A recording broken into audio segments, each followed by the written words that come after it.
সোণাপুৰৰ পৰা মই জুবিন গাৰ্গে কৈছো, ছিংগাপুৰত কোনো সেইকেইটা তাত নাই নহয়। মই এতিয়া খাৰঘুলি কাহিলীৰ পৰা ক'তোৱে নাই। মই এতিয়া সোণাপুৰ, মাথো সোণাপুৰ। সোণাপুৰে মোৰ শেষ ঘৰ, শেষ মঞ্চ। এতিয়াৰ পৰা গান নাগাওঁ আৰু মই মাথো শুনিম। স্পেচিয়েলি মই নাইট ছুপাৰ কেইখনক কৈছো, উজনিলৈ অহা যোৱা কৰোঁতে সোণাপুৰৰ এই ঠাইখিনিতে মায়াবিনীটো ডাঙৰকৈ বজাবি।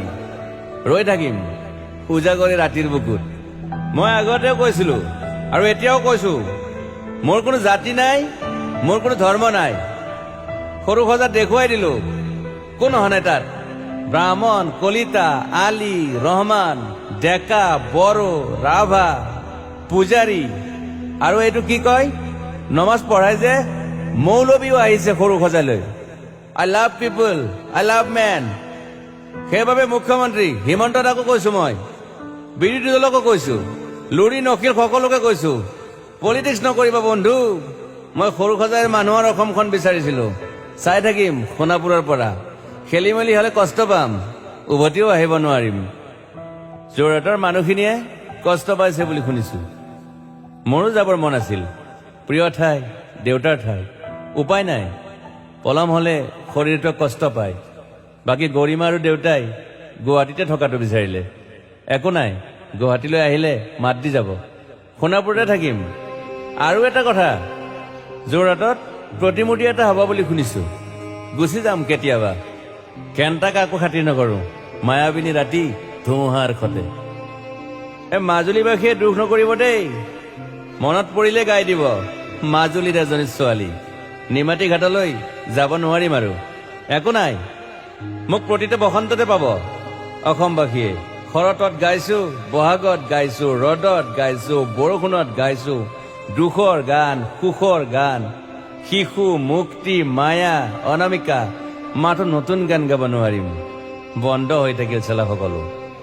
এতিয়াৰ পৰা আৰু শুনিম শেষ মঞ্চখনৰ পৰা। সোণাপুৰেৰে পাৰ হৈ গলে গাই যাব কেতিয়াবা ধুমুহাৰ খতে। মাজতে সাঁথৰ এটা কওঁ, ছিংগাপুৰত মহন্তদাই কোৱা মতে নৰ্থ ইষ্ট ফেষ্টিভেল আছিল। মই আগতেও কৈছো, সাগৰ মোৰ প্ৰিয়। সিদ্ধাৰ্থ, শেখৰ, মই একেলগে সাগৰ গলো। পিছত গম পালো খেন্থা মই মৰি থাকিলো বোলে। বাকী নাজানো ক'ত কি হ'ল।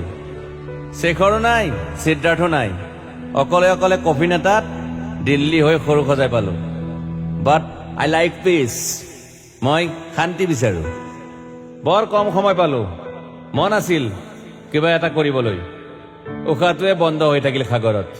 বাকী মোৰ দুখৰ মানুহজনী চিনি পাই নাই আপোনালোকে? য়েছ, গৰিমাৰ কথাকে কৈছো। মই নাথাকিলেও তাইৰ আৰু দেউতাৰ খবৰ ল'ব আপোনালোকে। মই নাথাকিলেও বিহু হ'ব লাগিব অসমত। চিধা কথা। আকৌ কৈছো, মই সোণাপুৰতে থাকিম এতিয়া।